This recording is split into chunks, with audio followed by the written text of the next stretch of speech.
అన్న praise Lord sir, praise sir. Praise Lord sir. Praise the Lord. Vincent Praise the Lord. అన్న praise.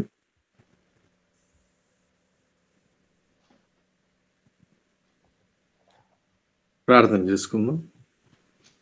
అత్యంత కృపా కనికరములు కలిగిన గొప్ప దేవ, కరుణా సంపన్నుడా, మా ప్రియ ప్రభువ, మరొక నూతన దినాన్ని మాకు అనుగ్రహించి మీ సన్నిధిలో సాగిలపడి స్తుతించి ఆరాధించే ధన్యతనిచ్చారు. మీకు స్తోత్రాలు స్తోత్రాలు. నైనా గడిచిన రాత్రి సుఖమైన నిద్రనిచ్చారు తండ్రి. ప్రతి ఉదయము మీ సన్నిధికి ఈ విధంగా నైనా రావటానికి మీరు కృపణిస్తూ మా ప్రియ సహోదరులతో సహోదరి మండలతో మేమందరం కలిసి నైనా స్తుతిస్తూ ఆరాధిస్తూ మీ వాక్యం ద్వారా, మీ దాసుని ద్వారా నైనా మీ మాటలు వింటూ మాకిచ్చిన సహవాసాన్ని బట్టి కృతజ్ఞతాస్తులు చెల్లిస్తున్నాం దేవా. దేవా మీకే స్తోత్రములు స్తోత్రములు. మహిమ కలిగిన మా రాజు మీరు, మహిమోన్నతుడు తండ్రి. నిత్యము దూత గణముల చేత కీర్తింపబడుతూ పరిశుద్ధుడు పరిశుద్ధుడు పరిశుద్ధుడు మానక కీర్తింపబడుతున్న గొప్ప దేవా మీకే స్తోత్రాలు స్తోత్రాలు. నైనా శ్రీమంతుడవు, అద్వితీయ సత్యదేవుడు, సకల యుగంలో రాజు అయిన దేవా మీకే స్తోత్రాలు. నైనా మీ నామము ఉన్నతమైనది, మీ నామము పరిశుద్ధమైనది, మీ నామము ఘనమైనది. మీ నామమును ప్రతి మోకాలు నైనా మరియు వంగి ప్రార్థించాలి, ప్రణతిల్లాలి.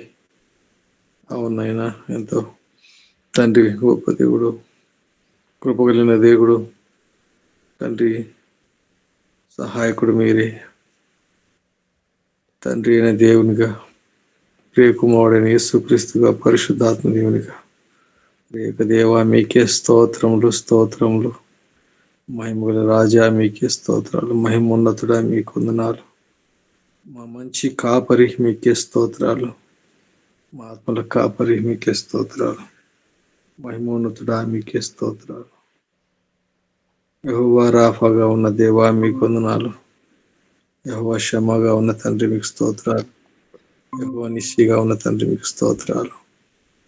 యెహోవా షాలేము తండ్రి మీకు స్తోత్రాలు. మీ నామం బట్టి కొని ఆడుతున్నాం, మీ నామం బట్టి కీర్తిస్తున్నాం. మహిమగల రాజా మీకే వందనాలు, మహిమోన్నతుడా మీకే స్తోత్రములు స్తోత్రములు. ఆశ్చర్యకరుడా మీకు వందనాలు, ఆలోచనకర్త మీకు వందనాలు, బలవంతుడైన దేవా మీకు వందనాలు, నిత్యుడగు తండ్రి మీకు వందనాలు. మీ నామం బట్టి స్తోత్రములు చెల్లిస్తున్నాం తండ్రి, స్తోత్రాలు. సర్వాధికారి తండ్రి, మా దేవా మీకు వందనాలనైనా. మాకు దేవుడిగా తండ్రి నైనా ఉండటానికి ఇశ్రాయేలు జనాంగాన్ని తండ్రి నైనా అబ్రహామును మొదటగా ఎన్నుకొని తండ్రి అబ్రహాము దేవుడిగా పిలువబడటానికి ఎన్నుకున్నారు తండ్రి. ఇస్సాకు దేవునిగా పిలువబడటానికి ఎన్నుకోబడ్డారు మీరు. యాకోబు దేవునిగా మీరు పిలువబడటానికి ఇష్టపడ్డారు. మీకు వందనాలు స్తోత్రాలు తండ్రి. ఇశ్రాయేలుతో సహపౌరత్వాన్ని ఇచ్చిన దేవుడు మీకు వందనాలు. ఈరోజు నైనా తండ్రి మరి నైనా మాకు దేవుడిగా మీరున్నారు, మాకు రక్షకుడిగా మీరున్నారు. యేసు క్రీస్తు నామం ధరించి శరీరధారిగా ఈ భూమి మీదకి వచ్చి మాకు నైనా మీరు ఇచ్చిన రక్షణను బట్టి వందనాలు తండ్రి. తెలియని అజ్ఞాన జీవితంలో, చీకట్లో, అంధకారంలో జీవిస్తున్న మా జీవితాలలో నాయన వెలుగును నింపిన దేవుడు తండ్రి. మీ వాక్యమును మాలో నైనా ఉంచిన దేవుడు మీకు వందనాలు స్తోత్రాలు. అనిత్యము మీరు మాతో ఉన్న దేవుడు, మాతో ఉన్న దేవా మీకు స్తోత్రాలు. నైనా మీలో ఉన్నవాడు లోకంలో ఉన్నవాడి కంటే గొప్పవాడని ధైర్యం ఇచ్చి ముందుకు నడిపిస్తూ మమ్మల్నైనా తండ్రి ప్రభువా మాకు ధైర్యం ఇచ్చిన మా దేవా మీకు వందనాలు స్తోత్రాలు తండ్రి, స్తోత్రములు. ఎంత కరుణగల దేవుడు తండ్రి, ఎంత కృపామయుడు తండ్రి ప్రభువా. నైనా తండ్రి అడుగు వాడి కంటే ఊహించు వాడికి అత్యధికమైన మేళ్లతో నింపే దేవా మీకు స్తోత్రాలు. నైనా మా ఎడల మీ తలంపులు ఎంతో ఉన్నతంగా ఉన్నాయి. మీ చిత్తానుసారంగా మేము అడుగులు వేసి నడవాలని నైనా మాకు నేర్పిస్తూ బలపరుస్తున్నా ఉన్న దేవుడు తండ్రి. నైనా ఎవరి మనసు నిన్ను ఆనుకుని వాడిని పూర్ణ శాంతి గలవానిగా చేస్తానని సెలవిచ్చి నాయన మాలో శాంతిని నింపిన దేవుడు, నెమ్మదినిచ్చి సమాధానం ఇస్తున్న దేవా మీకే స్తోత్రములు స్తోత్రములు తండ్రి. మహిమోన్నతుడు తండ్రి, సర్వశక్తిమంతుడు తండ్రి, మీకే స్తోత్రములు స్తోత్రములు చెల్లిస్తూ తండ్రి, మీ సన్నిధి మీ ప్రసన్నత మీరు మాకు అనుగ్రహించి నడిపిస్తున్న మా దేవా మీకే స్తోత్రములు స్తోత్రములు తండ్రి. ఉదయకాలం నైనా ఈ విధంగా వల్ల కలుసుకోవటానికి మరొక దినాన్ని మాకు అనుగ్రహించి మీ సన్నిధి మీ ప్రసన్నత మీరు మాకు అనుగ్రహిస్తూ మీ చిత్తానుసారంగా నైనా నడిపిస్తున్న దేవా మీకే స్తోత్రములు చెల్లిస్తూ ఏమి ఇచ్చినా మీ రుణమే తీర్చుకోలేమని విరిగి నలిగిన హృదయం మీకు ఇష్టమైన బలిని విరిగి నలిగిన హృదయంతో మా స్తుతి ఆరాధన మా ప్రభును మా రక్షకుడిని యేసుక్రీస్తు నామములో స్తుతించి ఆరాధించి సమర్పించుకుంటున్నాం తండ్రి. ఆమేన్. Praise God. దేవుని స్తోత్రములు. కాన్ఫరెన్స్ లో ఉన్న ప్రియులందరికీ ప్రభుపేట వందనాలు తెలియపరుస్తున్నాను. మరి సమయంలో మరి ఒక పాట ద్వారా దేవుని నామాన్ని మయంపరుస్తూ ముందు సాగుదాం. అన్నమ్మక్క గారు అక్క వందనాలు అక్క. సార్ వందనాలు సార్. ఒక పాట పాడండి అక్క.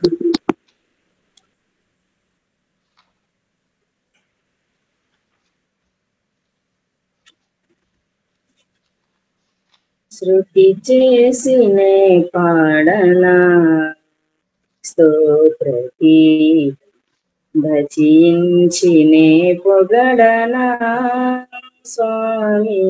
శృతి చేసినే పాడనా స్తోత్రగీతం. హల్లెలూయా హల్లెలూయా హల్లెలూయా హల్లెలూయా హల్లెలూయా హల్లెలూయా హల్లెలూయా హల్లెలూయా హల్లెలూయా హల్లెలూయా. శృతి చేసినే పాడనా స్తోత్రగీతం. దానియేలును సింహపు బోనులో కాపాడినది నీవే కదా. దానియేలును సింహపు బోనులో కాపాడినది నీవే కదా. జల ప్రళయములో నోవాను కాచిన జల ప్రళయములో నోవాను కాచిన బలవంతుడవు నీవే కదా నీవే కదా నీవే కదా నీవే కదా. హల్లెలూయా హల్లెలూయా హల్లెలూయా హల్లెలూయా హల్లెలూయా హల్లెలూయా హల్లెలూయా హల్లెలూయా. శృతి చేసినే పాడనా స్తోత్రగీతం. సమరయ స్త్రీని కరుణతో బ్రోచిన సచరితుడవు నీవే గదా. సమరయ స్త్రీని కరుణతో బ్రోచిన సచరితుడవు నీవే గదా. పాపుల కొరకై ప్రాణమునించిన కరుణామయుడవు నీవే గదా. పాపుల కొరకై ప్రాణమునించిన కరుణామయుడవు నీవే గదా నీవే కదా నీవే కదా నీవే కదా. హల్లెలూయా హల్లెలూయా హల్లెలూయా హల్లెలూయా హల్లెలూయా హల్లెలూయా హల్లెలూయా హల్లెలూయా. శృతి చేసినే పాడనా స్తోత్రగీతం. భజించినే పొగడనా స్వామి. శృతి చేసినే పాడనా స్తోత్రగీతం. Thank you. Praise God. దేవుని స్తోత్రములు. మరి సమయంలో హెబ్రీ రాసిన పత్రికను చదువుతున్నాం. హెబ్రీ రాసిన పత్రిక 5వ అధ్యాయం 5వ అధ్యాయాన్ని చదువుదాం. బ్రదర్ జనార్దన్ బ్రదర్ చదువుతారు. హెబ్రీ రాసిన పత్రిక 5వ అధ్యాయం. సార్ ప్రైజ్ లాడ్ సార్ అందరికీ. అపోస్తలుడైన పౌలు హెబ్రీయులకు రాసిన పత్రిక 5వ అధ్యాయం చదువుకుందాము. ప్రతి ప్రధాన యాజకుడును మనుషులలో నుండి ఏర్పరచబడిన వాడై పాపముల కొరకు అర్పణలను బలులను అర్పించుటకు దేవుని విషయమైన కార్యములు జరిగించుటకై మనుషుల నిమిత్తము నియమింపబడును. తాను కూడా బలహీనత చేత ఆవరింపబడి ఉన్నందున అతడు ఏమీ తెలియని వారి ఎడలను త్రోవ తప్పిన వారి ఎడలను తాళమి చూపగలవాడై ఉన్నాడు. ఆ హేతువు చేత ప్రజల కొరకు కేలాగో అలాగే తన కొరకును పాపముల నిమిత్తము అర్పణము చేయవలసిన వాడై ఉన్నాడు. మరియు ఎవడను ఈ ఘనత తనకు తానే వహించుకొనడు గాని అహరోను పిలువబడినట్టుగా దేవుని చేత పిలువబడిన వాడై ఈ ఘనత పొందును. అటువలే క్రీస్తు కూడా ప్రధాన యాజకుడవుటకు తన్ను తానే మహిమపరచుకొనలేదు గాని, నీవు నా కుమారుడవు, నేడు నిన్ను కనియున్నాను అని ఆయనతో చెప్పిన నాడే ఆయనను మహిమపరచెను. ఆ ప్రకారమే నీవు మెల్కీసెదెకు యొక్క క్రమము చొప్పున నిరంతరము యాజకుడవై ఉన్నావు అని మరియొక చోట చెప్పుచున్నాడు. శరీరధారి అయి ఉన్న దినములలో మహారోదనముతోనూ కన్నీళ్లతోనూ తన్ను మరణం నుండి రక్షింపగల వానికి ప్రార్థనలను యాచనలను సమర్పించి భయభక్తులు కలిగి ఉన్నందున ఆయన అంగీకరింపబడెను. ఆయన కుమారుడై ఉండియు తాను పొందిన శ్రమల వలన విధేయతను నేర్చుకొనెను. మరియు ఆయన సంపూర్ణ సిద్ధి పొందినవాడై మెల్కీసెదెకు యొక్క క్రమములో చేరిన ప్రధాన యాజకుడని దేవుని చేత పిలువబడి తనకు విధేయులైన వారికందరికీ నిత్య రక్షణకు కారకుడాయను. ఇందును గూర్చి మేము చెప్పవలసినవి అనేక సంగతులున్నవి గాని మీరు వినుటకు మందులైనందున వాటిని విశదపరచుట కష్టము. కాలమును బట్టి చూచితే మీరు బోధకులుగా ఉండవలసిన వారై ఉండగా దేవోక్తులలో మొదటి మూలపాఠములను ఒకడు మీకు మరలా బోధింపవలసి వచ్చెను. మీరు పాలు త్రాగవలసిన వారే గాని బలమైన ఆహారము తినగలవారు కారు. మరియు పాలు త్రాగు ప్రతి వాడును శిశువే కనుక నీతి వాక్య విషయంలో అనుభవం లేనివాడై ఉన్నాడు. వయస్సు వచ్చిన వారు అభ్యాసం చేత మేలు కీడులను వివేచించుటకు సాధకం చేయబడిన జ్ఞానేంద్రియములు కలిగి ఉన్నారు గనుక బలమైన ఆహారము వారికే తగును. Sir thank you sir. Praise God. దేవుని స్తోత్రములు. మరి సమయంలో వాక్యం నిమిత్తమై ప్రార్థన చేసుకున్నాం. వాక్యం నిమిత్తమై మన మధ్యలో ఉన్నటువంటి సహోదరుడు చంద్రశేఖర్ బ్రదర్ వాక్య నిమిత్తమై ప్రార్థన చేస్తాడు. దాంట్లో సార్ మనకు వాక్యాన్ని ఇస్తాడు. దయగలనైనా కనికరంగల దేవా యేసయ్యనైనా మీకు అనేక వందనాలు స్తుతులు స్తోత్రాలు చెల్లిస్తున్నానైనా. అయినా మీరు ఎంతో ప్రేమించినైనా మా యొక్క జీవిత ఆయుష్ను మరొక దినం పొడిగిస్తారు ప్రభానైనా. అందుని బట్టి ప్రభానైనా మీకు అనేక వందనాలు స్తుతులు స్తోత్రాలు చెల్లిస్తున్నానైనా. మా యొక్క జీవితంలోనైనా మీరు చేసిన ప్రతి మేలు ఉపకారాలు అన్నింటిని బట్టినైనా మీకు అనేక వందనాలు స్తుతులు స్తోత్రాలు చెల్లిస్తున్నానైనా. ఉదయకాల సమయంలోనైనా నన్ను చిన్న మందగా చేరినైనా మీ నామను స్తుతించడానికి ధ్యానించడానికి గణపరచడానికి నన్ను మీరు ఇచ్చిన శ్రేష్టమైన సమయానికైనా మీకు అనేక వందనాలు స్తోత్రాలు చెల్లిస్తున్నాయినా. మీ దాసుని ద్వారా ఇప్పుడైనా మీరే మా అందరితో మాట్లాడండి ప్రభానా.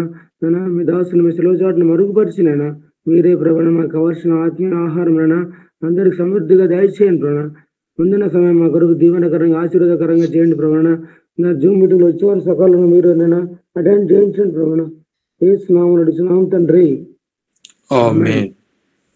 ఈ సమయంలో దైవజనులకి ఈ సమయాన్ని అందిస్తున్నాను. Sir praise Lord sir. Praise the Lord. మిత్రులారా అందరికీ మన ప్రభు అయిన యేసు క్రీస్తు వారి నామంలో వందనాలు తెలియజేస్తున్నాను. దేవుని యొక్క మహా గొప్ప కృప, ఆయన దయ, మరొక నూతన దినాన్ని దేవుడు మనకు అనుగ్రహించాడు. ఆయన యొక్క స్వరం వినడానికి, ఆయన యొక్క ముఖాన్ని దర్శించుకోవడానికి దేవుడు మనకిచ్చినటువంటి ఈ గొప్ప తరుణమును బట్టి దేవునికి వేలాది స్తుతులు స్తోత్రములు తెలియజేస్తున్నాను. మరి మిత్రులారా, నిన్నటి దినాన మనము సమూయేలు మొదటి గ్రంథము 13వ అధ్యాయాన్ని ముగించాము. ఈ అధ్యాయంలో ఇటు ఫిలిష్తీల దండు మిక్మషులో దిగి ఉన్నారు. వాళ్ళు 3 గుంపులుగా విడిపోయి ఇజ్రాయేలు ప్రజలను చుట్టుముట్టి ఉన్నారు. అంతవరకు మనం చదివాము. మరి సౌలు కుమారుడైనటువంటి యోనాతాను, సమూయేలు వీళ్ళందరూ కూడా గిబియాలో ఉన్నారు. సౌలుతో ఉన్నటువంటి సైన్యం వచ్చేసి కేవలం 600 మంది మాత్రమే. ఇంకా ఆశ్చర్యకరమైన విషయం ఏంటంటే, ఫిలిష్తీయుల దగ్గర విస్తారమైనటువంటి యుద్ధాయుధములు ఉన్నాయి. ఈ ఫిలిష్తీయుల యొక్క గ్రీకులతో వారికి ఉన్నటువంటి సంబంధ బాంధవ్యాలను గురించి మనం కొంత తెలుసుకున్నాం. కాబట్టి ఫిలిష్తీయులు యుద్ధం చేయడంలో చాలా నేర్పరులు. వాళ్ళ దగ్గర విస్తారమైనటువంటి యుద్ధాయుధాలు ఉన్నాయి. వీళ్ళను చూస్తే ఒక్క సౌలు యోనాతాను దగ్గర తప్ప మరి ఎవ్వరి దగ్గర కూడా కనీసం ఒక కత్తి కూడా లేదు. అసలు ఇనుము వాడకం అన్నటువంటిది వీళ్లకు చాలా తక్కువగా తెలుసు అన్నమాట. ఈ యొక్క ఇజ్రాయేలు ప్రజలకు ఇనుమును వాడడం అన్నటువంటిది పెద్ద అనుభవం లేదు.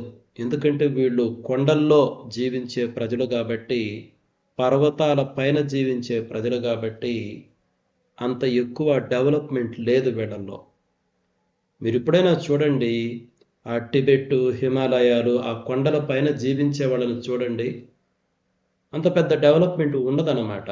దాదాపు ఈ ఇజ్రాయెల్ ప్రజలు కూడా ఆ రోజుల్లో, సౌలు యొక్క రోజుల్లో అది వాళ్ళ పరిస్థితి. ఇనుము వాడకం కూడా చాలా తక్కువే. కాబట్టి కత్తులు చేయించుకోవాలంటే వాళ్ళు ఫిలిష్తీయుల దగ్గరకే పోవలసి వచ్చేది. కానీ ఫిలిష్తీయులు ఏం చేశారు, స్ట్రాటజిక్గా అసలు కంసాలులు అంటే ఈ కత్తులు చేసేవాళ్ళు కానీ, లేకపోతే ఉన్నటువంటి ఆయుధాలను పదును పెట్టేవాడు కానీ, వీళ్ళెవ్వరూ అందుబాటులో లేకుండా చేసేశారు.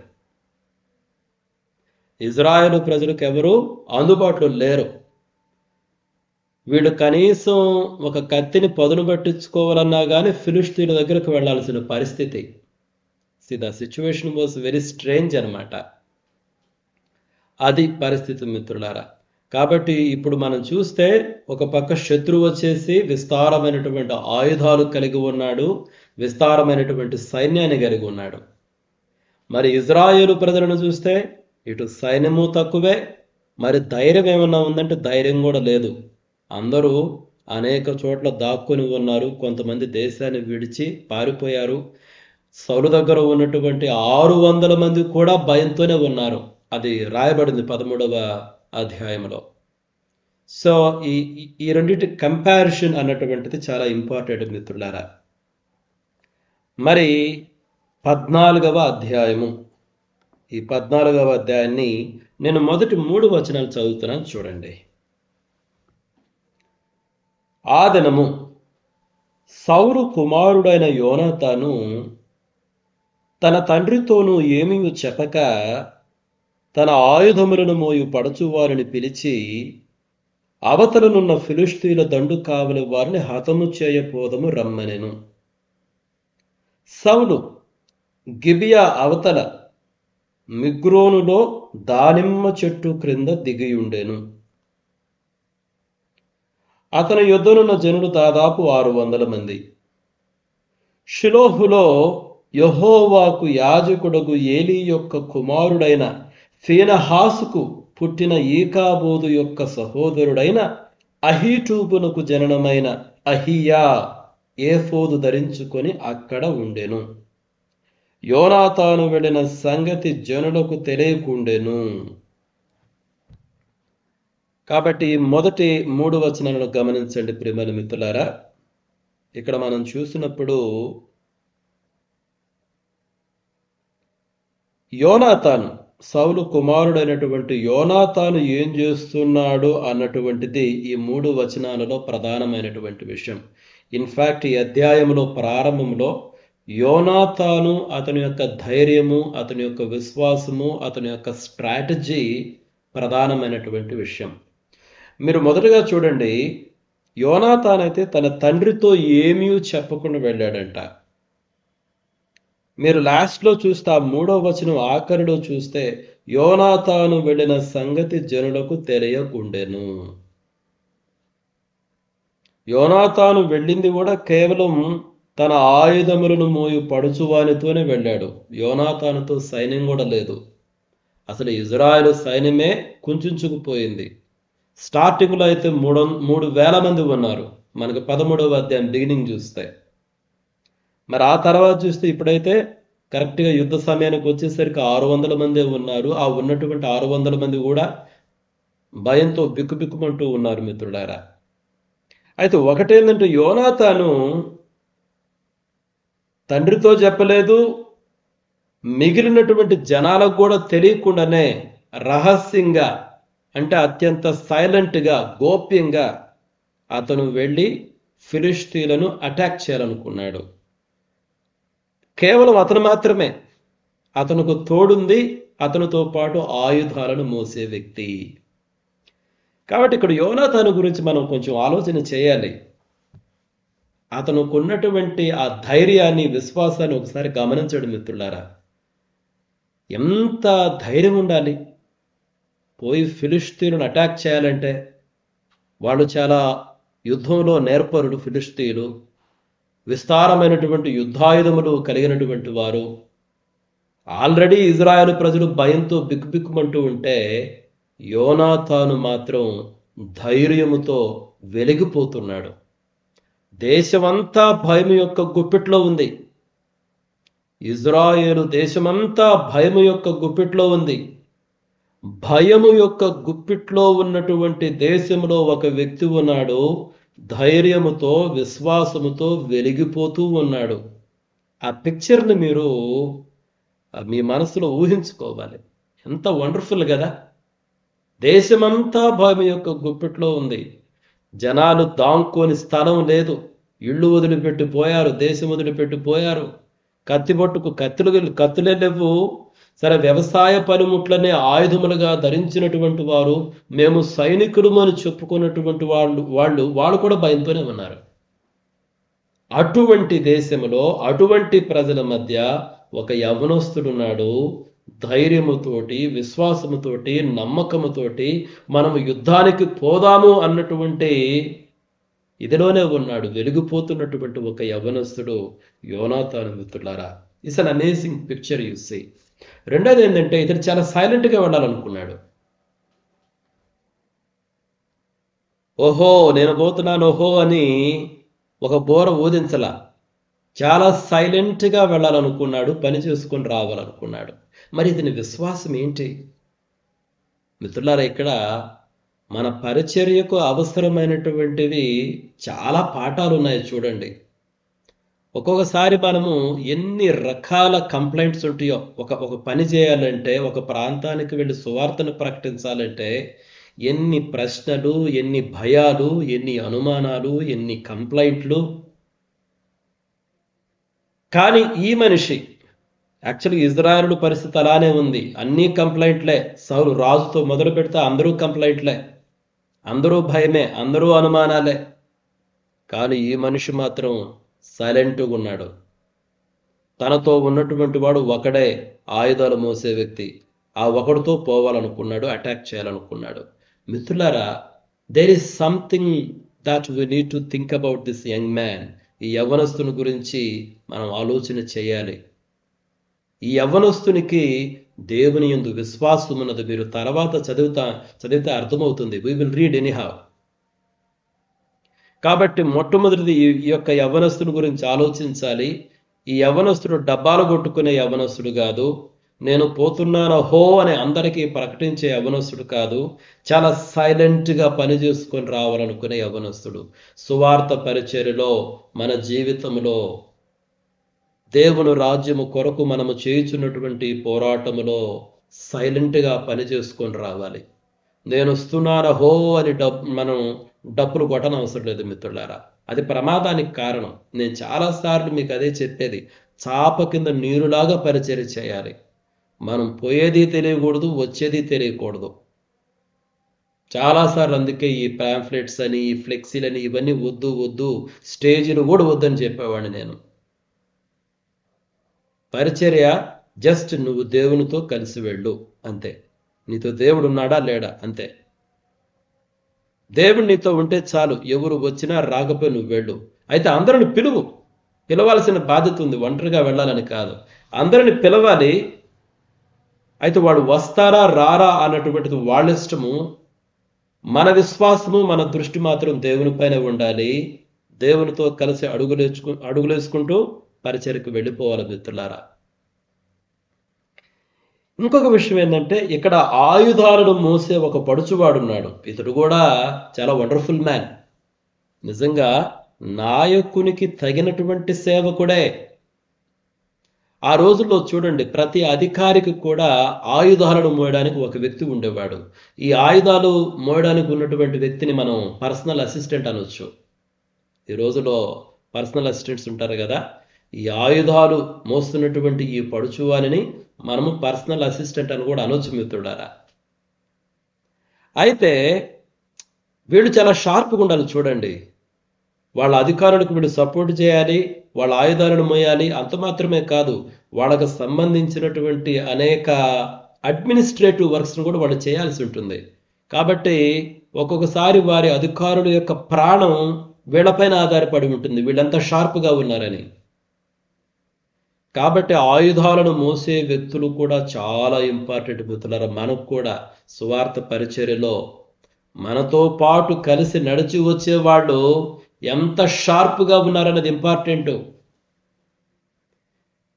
ఎప్పుడు అనుమానంతో, లేకపోతే ప్రశ్నలతోటి, లేకపోతే నిందారోపణలతోటి, లేకపోతే ఈ రకంగా ఉంటే అది పరిచర్య చేసే నాయకులకు చాలా ఇబ్బందికరం. చూడండి, కాబట్టి మనకు మన సహవాసంలో, మన జోడీలో, విశ్వాసంలో అంతకందుకు ముందుకు పోతాము అన్నటువంటి వ్యక్తులు ఉండాలి మిత్రులారా. ఇది చాలా ఇంపార్టెంట్. అందుకనే ఎవరైనా సరే మనకు కనిపిస్తే అటువంటి వారు, అంటే విశ్వాసము కలిగినటువంటి వారు, ఏక మనస్సు కలిగినటువంటి వారు, ప్రోత్సహించువారు, అటువంటి వాళ్ళు కనిపిస్తే వాళ్ళని వదులుకోకూడదు. వాళ్ళని ఆడిముత్యముల కన్నా విలువైనటువంటి వారిగా మనం భావించాలి మిత్రులారా. ఇక్కడ ఉన్నటువంటి యవనస్తుడు అటువంటి వాడే. తర్వాత చూడండి, ఆ మొదటి వచనంలోనే అవతలనున్న ఫిలిష్తీయుల దండు కావలి వారిని హతము చేయపోదము రమ్మనెను.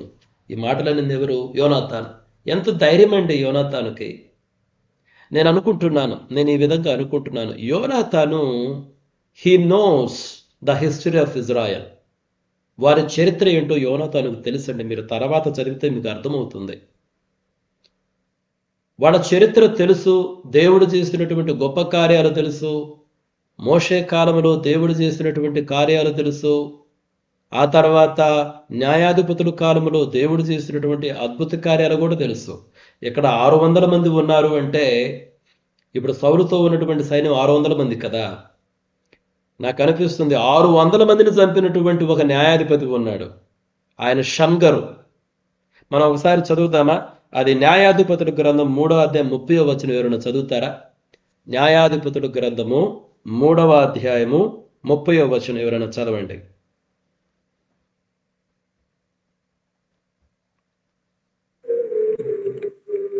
చదువుతున్నారా? అతని తరువాత అనాతు కుమారుడైన షంగరు న్యాయాధిపతిగా ఉండెను. అతడు ఫిలిష్తీయులలో 600 మందిని మునుకోల కర్రతో హతం చేశాను, అతడును ఇశ్రాయేలీయులను రక్షించాను. అది కాబట్టి ఇక్కడ మీరు చూస్తే షమ్గర్ అనేటువంటి ఒక వ్యక్తి ఉన్నాడు, వన్ మ్యాన్ ఆర్మీ. మునుకోలు కర్రతో 600 మందిని చంపాడంట. మునుకోలు కర్ర అంటే ప్రత్యేకంగా మన ఆంధ్రప్రదేశ్, తెలంగాణ రాష్ట్రాలు ఎక్కువ ఉపయోగిస్తారు. ఈ పశువులను అదిలించడానికి ఉపయోగించేటువంటి కర్ర అనమాట. కర్ర యొక్క సైజు డిఫరెంట్గా ఉంటుంది. కొన్ని చోట్ల చాలా పెద్ద కర్ర ఉంటుంది. ఆ కర్రను సెల్ఫ్ డిఫెన్స్ కొరకు కూడా ఉపయోగిస్తారు.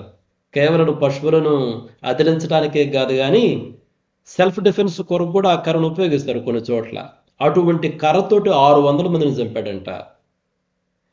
కాబట్టి నేను అనుకుంటున్నాను, ఈ యొక్క యోనాతాను అంత ఇన్ఫర్మేషన్ లేకుండా పోడు. ఇతనికి ఈ విశ్వాసం ఎలా వచ్చింది? ఇతనికి ఈ విశ్వాసం ఎలా వచ్చిందంటే గత చరిత్ర తెలుసు కాబట్టి, అంటే యెహోవా చేసినటువంటి కార్యాలు తెలుసు.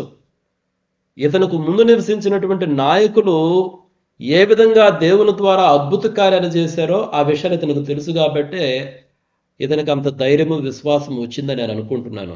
మరొక వచనం కూడా మనం చదువుదాం చూడండి. లేవీకాండము 26వ అధ్యాయము 8వ వచనం. లేవీకాండము 26వ అధ్యాయము 8వ వచనం. ఎవరైనా చదువుతారు? లేవీకాండము 26వ అధ్యాయము 8వ వచనం. మీలో 5 100 మందిని తరుముదురు, 100 మంది 10,000 మందిని తరుముదురు. మీ శత్రువులు మీ ఎదుట ఖడ్గం చేత కూలుదురు. లేవీకాండంలో చాలమ్మా, లేవీకాండంలో దేవుడు తెలియజేసినటువంటి మాటలు. 5 అంటే 100 మందిని తరుముతారు.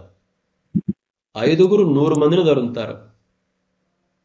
ఆ తర్వాత 100 మంది 10,000 మందిని తరుముతారు. చూడండి, ఎక్స్పోనెన్షియల్ గా ఉన్నాయి ఈ ఫిగర్స్, ఈ స్టాటిస్టిక్స్. అంటే దేవుని యొక్క వాగ్దానాలు కూడా యోనాతానుకు తెలిసే ఉంటుంది మిత్రులారా. ఇంత ధైర్యం ఎలా వస్తుంది? కాబట్టి ఈ యవ్వనస్తుడు విశ్వాసముతో వాక్యముతో నిండినటువంటి యవ్వనస్తుడు. వారి చరిత్రను, అంటే దేవుడు చేసినటువంటి గొప్ప కార్యములు తెలిసినటువంటి యవ్వనస్తుడు ఇతడు. కాబట్టే ఎవ్వరికీ చెప్పలా.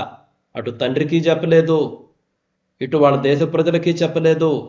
కేవలము తనతో ఉన్నటువంటి ఆయుధములు మోయు ఆ వ్యక్తితో మాత్రమే చెప్పాడు, మనం పోదాం, మనం హతం చేద్దాం పదా అని. ఎంత ఆశ్చర్యం కదా! కానీ సౌలు ఏం చేస్తున్నాడో చూడండి, 2వ వచనము. సౌలు గిబియా అవతల మిగ్రోనులో దానిమ్మ చెట్టు క్రింద దిగియుండెను. అతని యొద్ద జనులు దాదాపు 600 మంది. దానిమ్మ చెట్టు కింద ఏం చేస్తున్నాడు ఈయన? దానిమ్మ చెట్టు కింద ఒక 600 మంది సైనికులను పెట్టుకొని ఉన్నాడంట. ఈ 3వ వచనం చూడండి. షీలోహులో యెహోవాకు యాజకుడుకు ఏలీ యొక్క కుమారుడైన ఫీనెహాసుకు పుట్టిన ఈకాబోదు యొక్క సహోదరుడైన అహీటూబునకు జననమైన అహియా ఏఫోదు ధరించుకొని అక్కడ ఉండెను.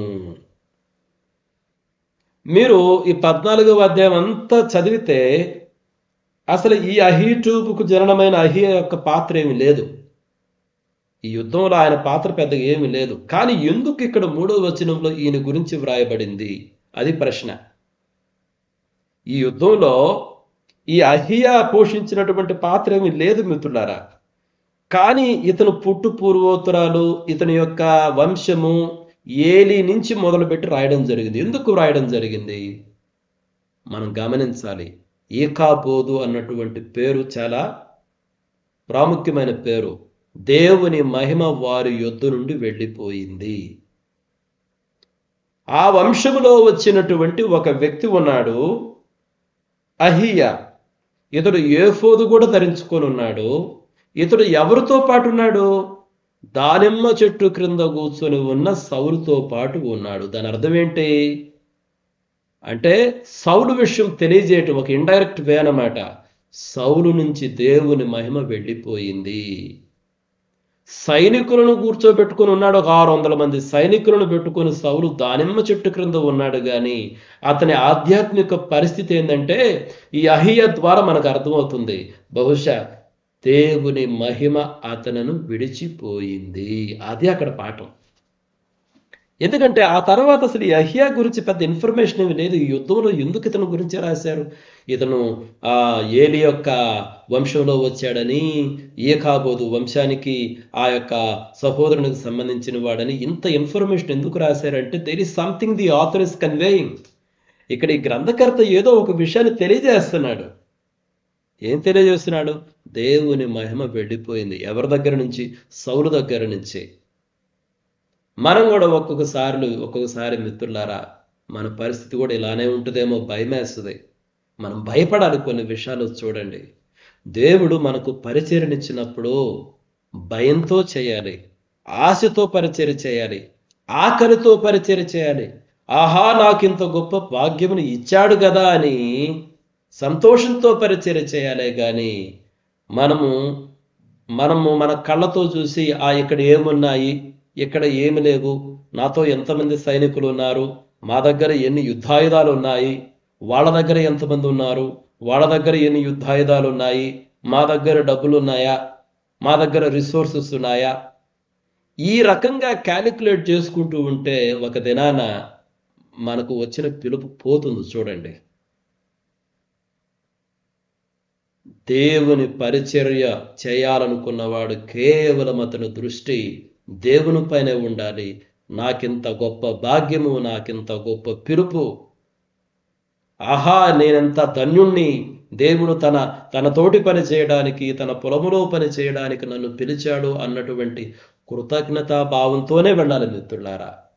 అంతేగాని మన కళ్ళకి ఏం కనపడుతుంది, నా కంటికి ఏం కనిపించింది, దాన్ని బట్టి మనం ప్రవర్తించడం మొదలు పెడితే విచారకరమైనటువంటి పరిస్థితి మిత్రులారా. నాకు తెలిసి సౌలు పరిస్థితి అదే. దేవుని మహిమ అతను విడిచి వెళ్ళిపోయింది. కానీ అతను మాత్రం ఇప్పుడు ఏమైంది? సైనికులను పెట్టుకొని కూర్చో ఉన్నాడు. ఎక్కడ కూర్చో ఉన్నాడు? దానిమ్మ చెట్టు కింద కూర్చోన్నాడు. ఆయనకు తోడెవరు? దేవుని మహిమ వెళ్ళిపోయింది అన్నటువంటి పేరును దానిని సూచిస్తున్నటువంటి ఒక వ్యక్తి ఉన్నాడు. ఏఫోదు ధరించుకొని అక్కడ కూర్చోన్నాడు. ఆయన్ని పెట్టుకుని దానిమ్మ చెట్టు కింద కూర్చొని ఉన్నాడు. మనం ఏ చెట్టు కింద కూర్చొని ఉన్నామో, ఏఫోదు ధరించుకొని మిత్రులారా భయం వేస్తుంది. చూడండి, మనము భయముతో వణుకుతో దేవుని సేవించాలి, ఆశతో ఆకలితో దేవుని సేవించాలి, కష్టపడాలి. మన కంటికి కనబడేదాన్ని బట్టి మనము నడవకూడదు, వెలుచూపును బట్టి మనం నడవకూడదు.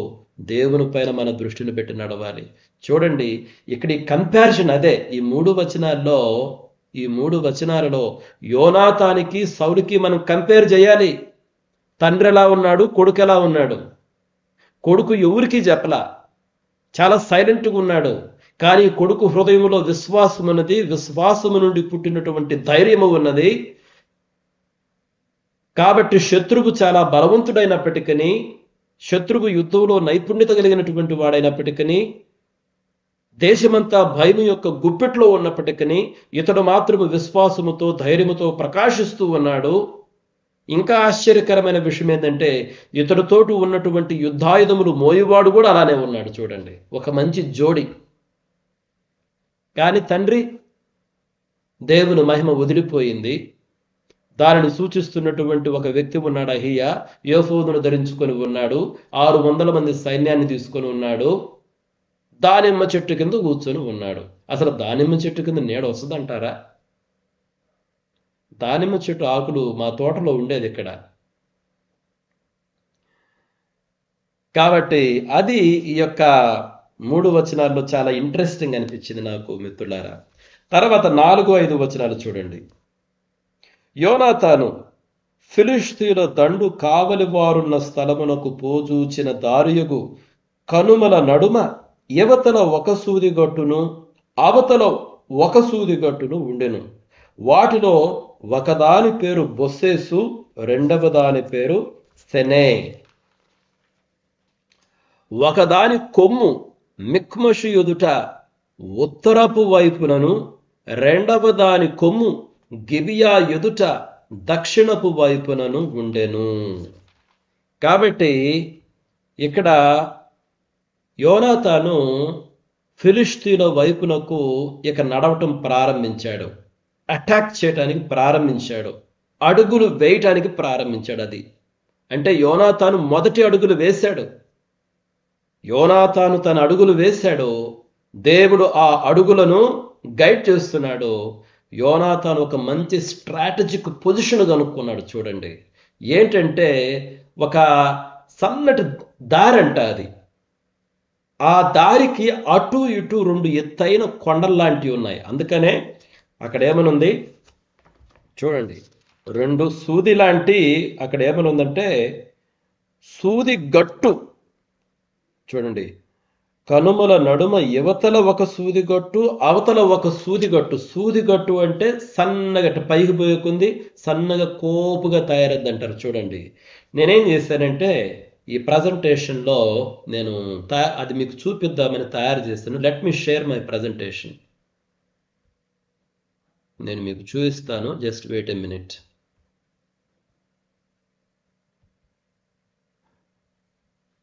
ఇది ఎగ్జాక్ట్ రిప్రజెంటేషన్ కాకపోవచ్చు కానీ but it will give us a picture.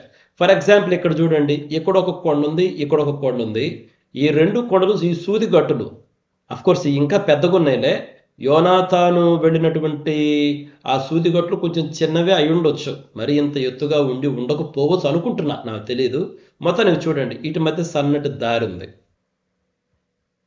నేను ఇంకొక పిక్చర్ తీసుకొచ్చాను, ఇది మోర్ యాక్యురేట్గా ఉంటుంది. చూడండి, కాకపోతే ఈ పిక్చర్ రిజల్యూషన్ తక్కువగా ఉంది. సరే, మొత్తానికి బొజేస్ అండ్ సెనా, ఇదిగోండి, ఇది మధ్యలో ఒక సన్నటి దారి ఉందండి. యువతల ఎత్తుగా 2 సన్నటి గట్టులు ఉన్నాయి. ఇదనమాట. అందుకని ది పాస్ అని ఇక్కడ ఇచ్చాడు. చూడండి, అంటే ఈ దారి ఇట్లా పోతూ ఉంది. ఇక్కడ మిక్మష్ ఉందండి. మిక్మష్లో ఫిలిస్తీన్ల దండు ఉందండి. ఇది కూడా ఇక్కడ మిక్మాష్ అని ఉంది కదా, ఇక్కడ ఫిలిస్తీన్ల దండు ఉందండి. ఇటు సైడ్ వచ్చేసి గిబియా ఉందండి.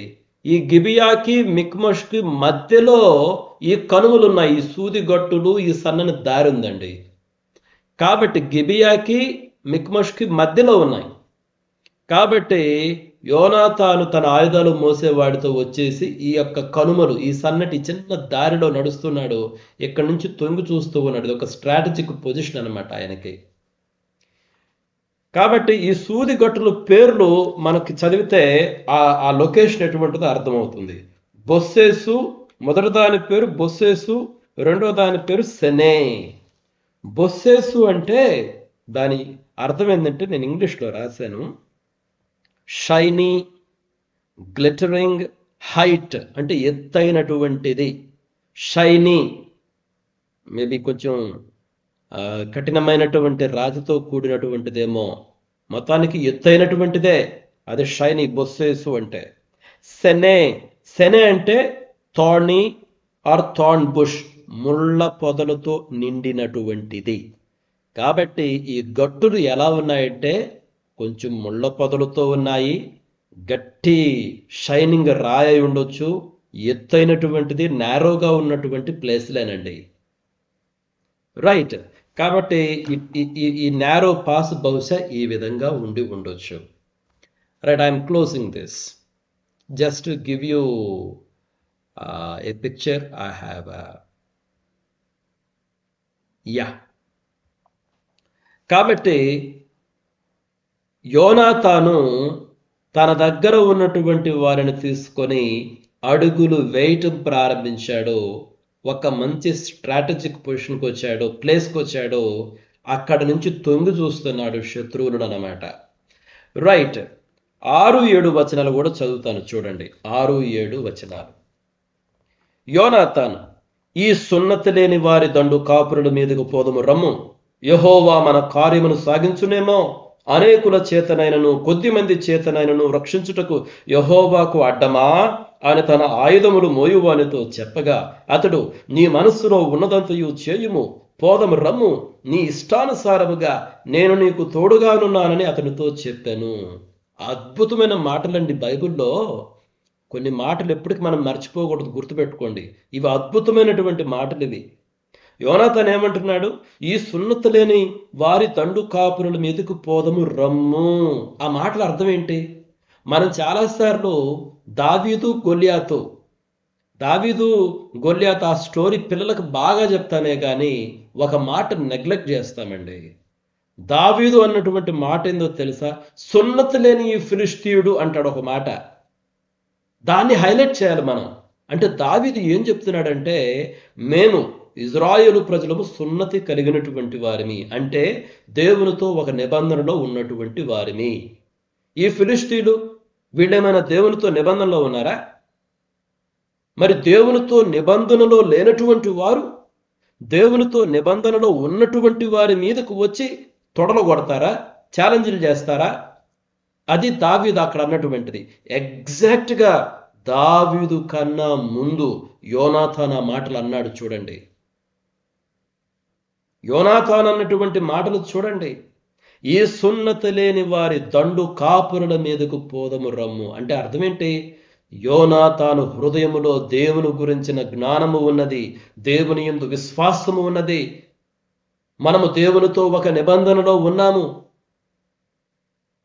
దేవుడు మన పక్షమును చేసిన గొప్ప కార్యములు అవన్నీ అతని హృదయంలో ఉన్నాయి. కాబట్టే ఒక వ్యక్తి మాట్లాడే మాటలు బట్టే ఆ వ్యక్తి హృదయంలో ఏముందో బయటపడుతుంది చూడండి. ఒక వ్యక్తి మాట్లాడే మాటలను బట్టే ఆ వ్యక్తి హృదయంలో ఏముందో బయటపడుతుంది మనకు. యోనాతాను మాటలు చూడండి. దేవునితో సంబంధం గురించి, దేవునితో నిబంధన గురించి మాట్లాడుతున్నాడు. అందుకనే ఈ సున్నతి లేని వారి దండు కాపురుల మీదకు పోదము రమ్ము. ఆ తర్వాత ఏమన్నాడు? యెహోవా మన కార్యమును సాగించునేమో, అనేకుల చేతనైనను కొద్దిమంది చేతనైనను రక్షించుటకు యెహోవాకు అడ్డమా? యెహోవాకి ఏది అసాధ్యము? ఆయన రక్షించాలనుకుంటే రక్షిస్తాడు.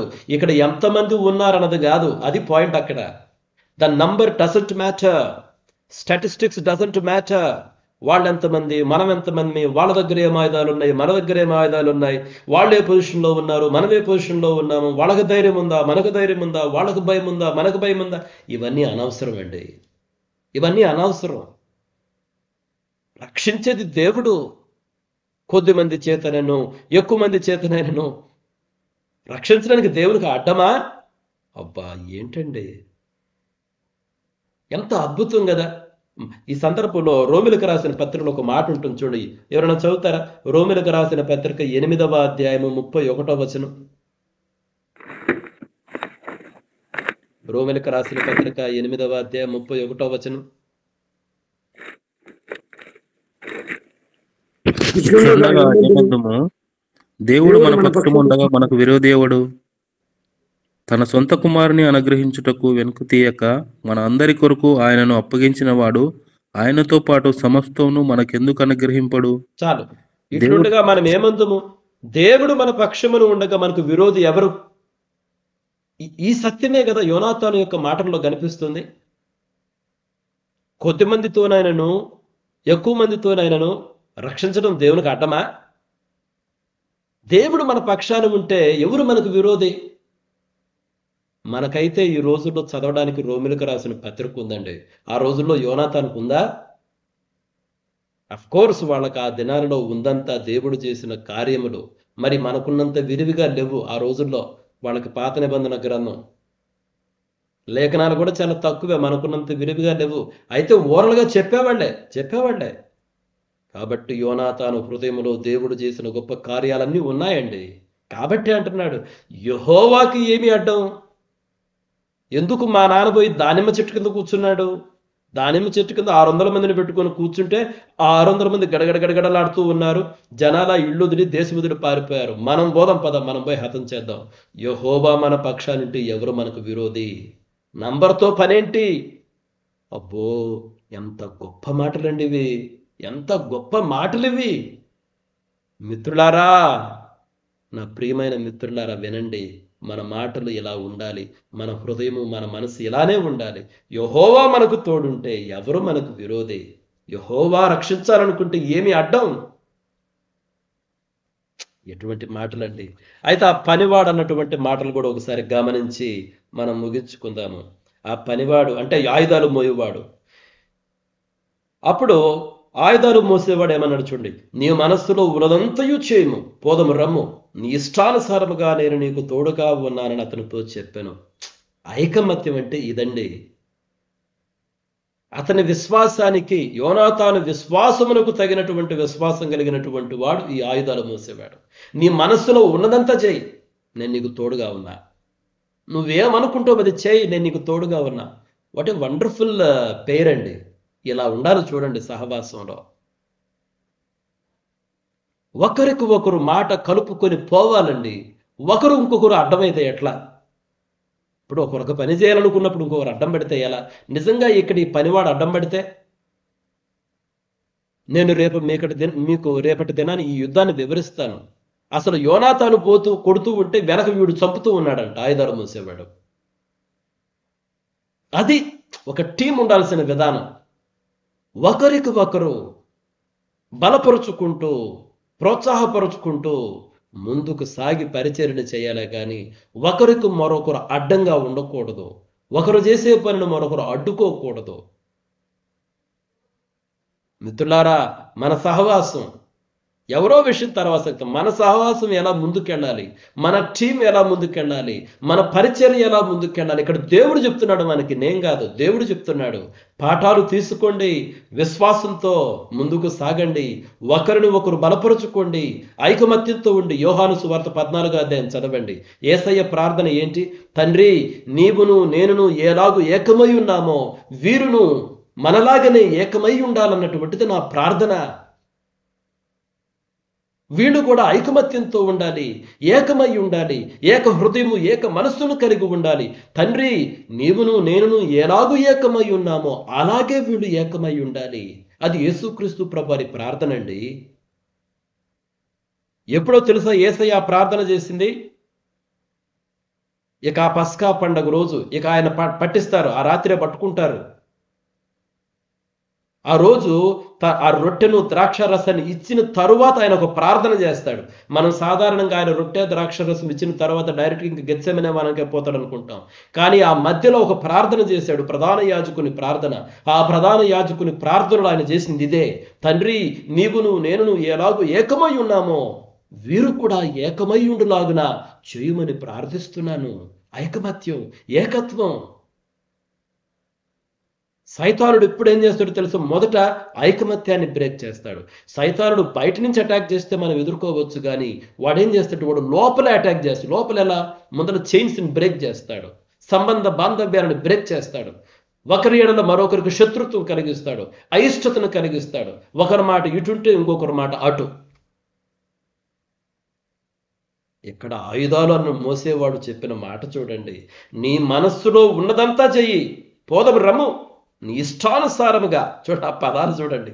నీ మనసులో ఉన్నదంతా చెయ్యి, పోదము రమ్ము, నీ ఇష్టానుసారముగా నేను నీకు తోడుగా ఉన్నానని అతనితో చెప్పాను. మిత్రులారా, ఈ విషయాలు గ్రహించడానికి దేవుడు మనకు సహాయం చేయాలని కోరుకుంటూ ముగిస్తున్నాను. May God bless each one of you. Thank you. Praise God. దేవుని స్తోత్రములు. మరి ఈ సమయంలో మనము ప్రార్థనలో ముందుకు సాగుదాం. ప్రార్థన విన్నపాలు తెలియపరచండి.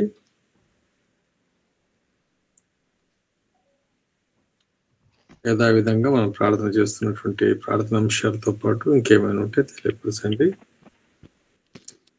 Sir, praise Lord sir. Praise Lord sir. Sir, నిన్న దినాన హాస్పిటల్ దగ్గరికి వెళ్ళి వచ్చినాము. దేవమ్మ గారిని వారి కొడుకు సాంసన్ను కలిసి ప్రార్థన చేసి వచ్చినాం సార్. వారిద్దరిని కొరకు ప్రార్థన చేయండి సార్.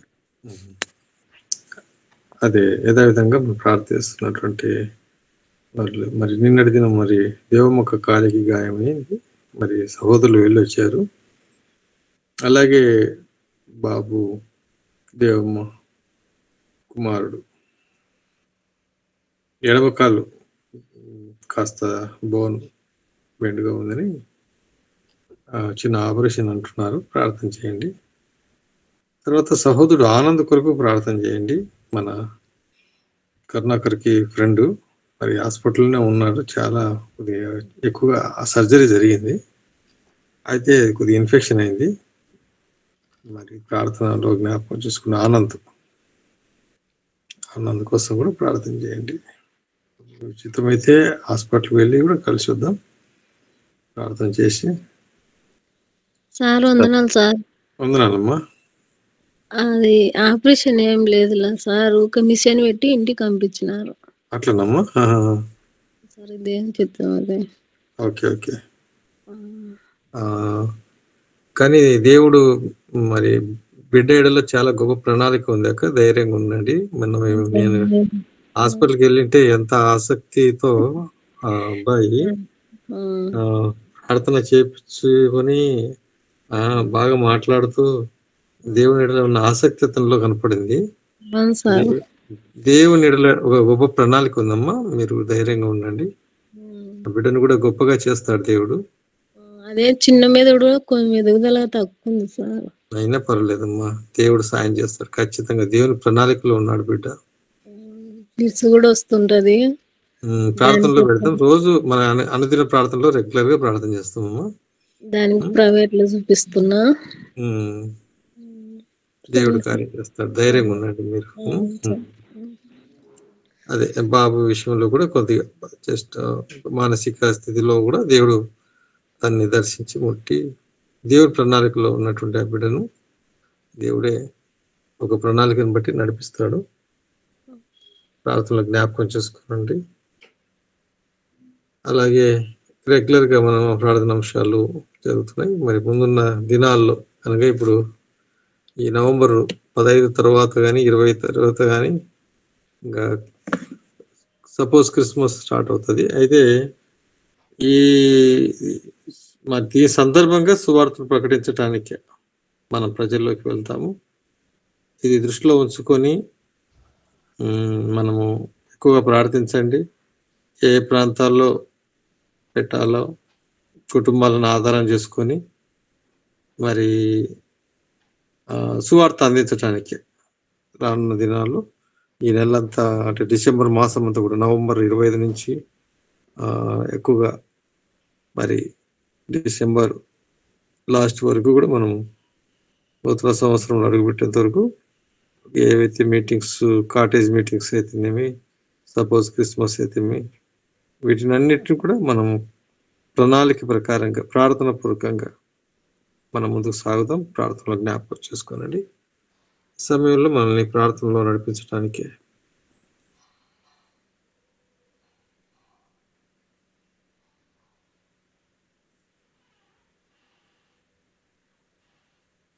బెన్ని సార్ ప్రార్థన నడిపిస్తారు.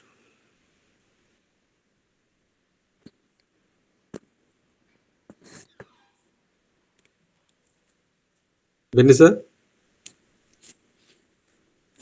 సార్ సార్ డ్యూటీలో ఉన్నా సార్. డ్యూటీలో ఉన్నారా? ఓకే, సరే సార్, పర్లేదు. సమయంలో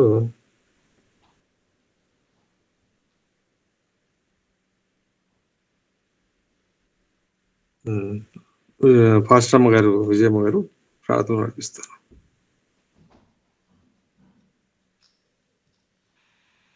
ప్రైజ్ లార్డ్ సార్.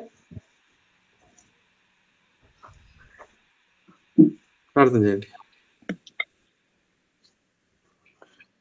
ప్రార్థన చేసుకుందాం. పరిశుద్ధుడా, ప్రేమ కలిగిన దేవ, సర్వాధికారమైన తండ్రి, సర్వశక్తిమంతుడు అయిన దేవ, నిన్న నేడు ఏకరీతిగా ఉన్న దేవ, మీకు 20,000 వందనాలు, స్తుతులు, స్తోత్రాలు చెల్లిస్తున్నాను తండ్రి. నాయన ఈ ఉదయకాలంలో తండ్రి, నాయన కాన్ఫరెన్స్ లో తండ్రి నీ బిడ్డలతో కలుసుకుని తండ్రి ప్రభా, నీ వాక్యం వినట్టుకు నువ్వు ఇచ్చిన కృపను బట్టి దేవా నీకు స్తోత్రాలు చెల్లిస్తూ వస్తున్నాను తండ్రి. నాయన తండ్రి ప్రభా, ఇచ్చిన వాక్యాన్ని బట్టి దేవా నీకు స్తోత్రాలు చెల్లిస్తున్నాను తండ్రి ప్రభా. నాయన అవును తండ్రి ప్రభా, నాయన సమాధానంతో తండ్రి ప్రభా, ఐక్యతతో తండ్రి ప్రభా, నాయన తండ్రి ప్రభా, నాయన ఏమన్నా తండ్రి మీరు జ్ఞాపకం చేస్తూ వచ్చారు, పనివాడిని జ్ఞాపకం చేస్తూ వచ్చారు, దావీదుని జ్ఞాపకం చేస్తూ వచ్చారు తండ్రి. నీకు స్తోత్రాలు చెల్లిస్తూ వస్తున్నాను తండ్రి. నాయన మా సహవాసాన్ని బట్టి దేవానికి స్తోత్రాలు చెల్లిస్తున్నాను తండ్రి. నాయన దీవించండి, ఆశీర్వదించండి, బలపరచండి. ఒకరినొకరు ఆనుకుని తండ్రి ప్రభా, నాయన పురుగొల్పు కలిగి తండ్రి ప్రభా, నాయన అంతకంతకు తండ్రి నీ నామకు మహిమకరంగా తండ్రి నడిపించండి తండ్రి ప్రభా. జరుగున్న మీటింగ్ బట్టి దేవానికి స్తోత్రాలు చెల్లిస్తూ వస్తున్నాం తండ్రి. నాయన ఇంకా తండ్రి ప్రభా, నాయన మీటింగ్స్ కొరకే నాయన నీ సన్నిధిలో ఎత్తిపెట్టి ప్రార్థన చేస్తున్నాం తండ్రి. నాయన ఈ నవంబర్ మాసం నుంచి తండ్రి నాయన తండ్రి ప్రభా జనవరి వరకు తండ్రి ప్రభా ప్రతి మీటింగ్ కూడా తండ్రి ప్రభా నీ ప్రణాళికలో చక్కగా నడిపించి తండ్రి ప్రభా మీరు మహిం పొందుకోమని వేడుకుంటున్నాం తండ్రి నాయన. కుటుంబ ప్రార్థనలు తండ్రి ప్రభా నాయన, సపోజ్ మీటింగ్ ప్రార్థనలు తండ్రి ప్రభా ప్రతి ఒక్క మీటింగ్ కూడా తండ్రి ప్రభా ఘనంగా మహిమకరంగా జరిగించమని వేడుకుంటూ వస్తున్నాం. సహాయం చేయండి తండ్రి నాయన ప్రభా. ఈ సమయంలో తండ్రి ప్రభా నాయన దేవమ్మను బట్టి తండ్రి ఆమె కుమారుని బట్టి తండ్రి వేడుకుంటున్నాను తండ్రి. సహాయం చేయండి తండ్రి. ప్రేమ కలిగిన దేవుడు తండ్రి నాయన. తల్లి బిడ్డలు ఇద్దరిని కూడా తండ్రి ప్రభా నాయన స్వస్థపరచండి, ఆరోగ్యాన్ని దయచేయండి తండ్రి ప్రభా. బిడ్డను తండ్రి ప్రభా నాయన తండ్రి అరికాలు మొదలుకుని తల వరకు తండ్రి నీ గాయపడిన హస్తం చేత ముట్టి స్వస్థపరచండి తండ్రి. బిడ్డలు ఏ బలహీనత ఉన్నా అనారోగ్యం ఉన్నా నాయన ప్రభా నీ నామంలో తండ్రి స్వస్థతను దయచేయండి తండ్రి నాయన. తల్లికి ఇచ్చిన తండ్రి విశ్వాసాన్ని బట్టి స్తోత్రాలు తండ్రి నాయన. ఆ కుటుంబంలో తండ్రి ప్రభా నాయన నీ నామ మహిమార్థమే తండ్రి నాయన గొప్ప కార్యములు జరిగించండి తండ్రి నాయన. దేవముగ్గుర మంచి ఆరోగ్యాన్ని దయచేయమని ప్రార్థన చేస్తున్నాను తండ్రి నాయన. నాయన తండ్రి కరుణాకర్ తండ్రి నాయన బిడ్డను కూడా తండ్రి ప్రభా నాయన నీ సన్నిధిలో ఎత్తిపెట్టి ప్రార్థన చేస్తున్నాను తండ్రి ప్రభా. ఆ బిడ్డ తండ్రి స్నేహితుడు ఆనందను బట్టి తండ్రి ప్రార్థన చేస్తున్నాను తండ్రి నాయన. బిడ్డ తండ్రి మరి ఏ బలహీనతతో ఉన్నాడో అనారోగ్యంతో ఉన్నాడో తండ్రి ప్రభా నాయన హాస్పిటల్ ఉన్నాడని తండ్రి ప్రభా మరి నాయన తెలిసి ఉంది దేవా నాయన. నీ చిత్తంలో తండ్రి బిడ్డను తండ్రి ప్రభా జ్ఞాపకం చేసుకుని వేడుకుంటున్నాం తండ్రి నాయన. స్వస్థతను దయచేయండి తండ్రి ప్రభా. డాక్టర్స్ ఇచ్చే ట్రీట్మెంట్ లో తండ్రి నాయన నీ యొక్క తండ్రి ప్రభా నాయన రక్త పరీక్షలను దయచేయండి తండ్రి నాయన. దేవా తండ్రి ప్రభ బిడ సంపూర్ణమైన తండ్రి ప్రభ ఆరోగ్యంతో కోలుకున్నట్టుకు నీ కృపను దయచేయమని ప్రార్థన చేస్తూ వస్తున్నాను తండ్రి నాయన. గొప్ప దేవుడవు నీకు స్తోత్రాలు చెల్లిస్తున్నాను తండ్రి నాయన. సురేష్ నన్ను జ్ఞాపకం చేసుకోండి తండ్రి నాయన ప్రభ. నా తండ్రి ప్రభ నాయన లైట్ గా మరి నాయన ఎముక ఫ్రాక్చర్ అయిందని చెప్తున్నారు డాక్టర్లు తండ్రి. రెస్ట్ అవసరం అంటున్నారు తండ్రి నాయన. బిడ్డను తండ్రి ప్రభ నాయన తండ్రి యొక్క విరిగిన ఎముక కట్టబడులాగున తండ్రి నీ కృపను దయచేయండి తండ్రి. నీ యొక్క ఆశీర్వాదమును దయచేయండి తండ్రి నాయన. తండ్రి ప్రభ బలపరచండి తండ్రి నాయన. శక్తితో బలంతో నింపండి తండ్రి నాయన. నా దేవా తండ్రి ప్రభా నాయన సమస్తమును తండ్రి బాగు చేసే దేవుడవు తండ్రి. తిరిగి బిడ్డ తండ్రి ఆరోగ్యంతో నీ పరిచర్లో తండ్రి బలంగా వాడబట్టుకు తండ్రి నీ కృపను దయచేయమని ప్రార్థన చేస్తున్నాం తండ్రి. కుటుంబాన్ని తండ్రి ప్రభా నీ దయగల హస్తాలకు అప్పచెప్పుకుంటున్నాం తండ్రి నాయన. వీళ్ళని బిడ్డలను తండ్రి ప్రభా నాయన బలపరచండి, ధైర్యపరచండి తండ్రి నాయన. నీ నామంలో ప్రతి అవసరతను బిడ్డలకి తీర్చి తండ్రి మీరు మహిం పొందుకోమని ప్రార్థన చేస్తూ వస్తున్నాను తండ్రి నాయన. కాన్ఫిడెన్స్ ఉంటున్న ప్రతి కుటుంబాన్ని బట్టి దేవానికి స్తోత్రాలు చెల్లిస్తున్నాను తండ్రి నాయన. ఏ బిడ్డ తండ్రి ప్రభా నాయన ఎటువంటి అవసరతలు ఉన్నారో అక్కర్లు ఉన్నారో సమస్తం ఎరిగి ఉన్న దేవుడవు తండ్రి ప్రభా. ప్రతి కుటుంబాన్ని పేరు పేరున దీవించి ఆశీర్వదించండి, బలపరచండి తండ్రి నాయన. ఈ దినము తండ్రి ప్రభా నాయన ప్రభా అనారోగ్యంగా ఉన్న బిడ్డలందరి కొరకైనా వేడుకుంటున్నాను. కాన్ఫిడెన్స్ లో ఉన్న కుటుంబాలను జ్ఞాపకం చేసుకుని తండ్రి నాయన ప్రతి బిడ్డను తండ్రి స్వస్థపరిచి ఆరోగ్యాన్ని దయచేయండి తండ్రి ప్రభా నాయన. డ్యూటీలకు వెళ్తూ వస్తుండగా తండ్రి బిడ్డలకు నీ కాపుదలని కంచెను దయచేయండి తండ్రి నాయన. పరిచర్యలకు వెళ్తూ వస్తుండగా తండ్రి నీ కంచె కాపుదల దయచేయండి తండ్రి ప్రభా నాయన. చిన్నవారిని మొదలుకుని పెద్దవారి వరకు తండ్రి నాయన నాయన ప్రభా నీ కాపుదలలో నీ కంచెలో బిడ్డల నుంచి భద్రపరచండి తండ్రి నాయన. ప్రతి కుటుంబాన్ని తండ్రి నీ నామంలో ఎత్తిపెట్టి ప్రార్థన చేస్తున్నాం తండ్రి నాయన. ప్రతి ఒక్కరిని వారి అక్కర కొద్ది తండ్రి నాయన వారిని తండ్రి ప్రభా నాయన వారిని నాయన అక్కర్లు తీర్చండి తండ్రి ప్రభా. నీ నామమే మహింపరచబడలాగిన సహాయం దయచేయండి తండ్రి. నన్ను నా కుటుంబాన్ని జ్ఞాపకం చేసుకో తండ్రి. నీ రెక్కల చట్టములు భద్రపరచండి తండ్రి నాయన.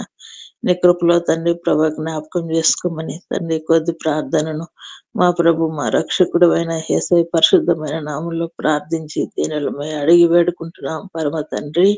ఆమేన్. మన పరమ తండ్రి అయిన దేవుని ప్రేమయు మన ప్రభును రక్షకుడైన యేసు క్రీస్తు వారి కృపయు పరిశుద్ధాత్మ అన్యోన్య సహవాసం సకల పరిశుద్ధులకును ప్రత్యేకముగా ఈ ఉదయకాలమని ఇక్కడ చేరిన ప్రతి ఒక్కరికి వారి కుటుంబములకును వారికి కలిగిన సమస్తములకును సదాకాలము తోడయుండి నడిపించును కాక. అందరికీ వందనాలు. Praise the Lord. Praise the Lord. అందరికీ వందనాలు.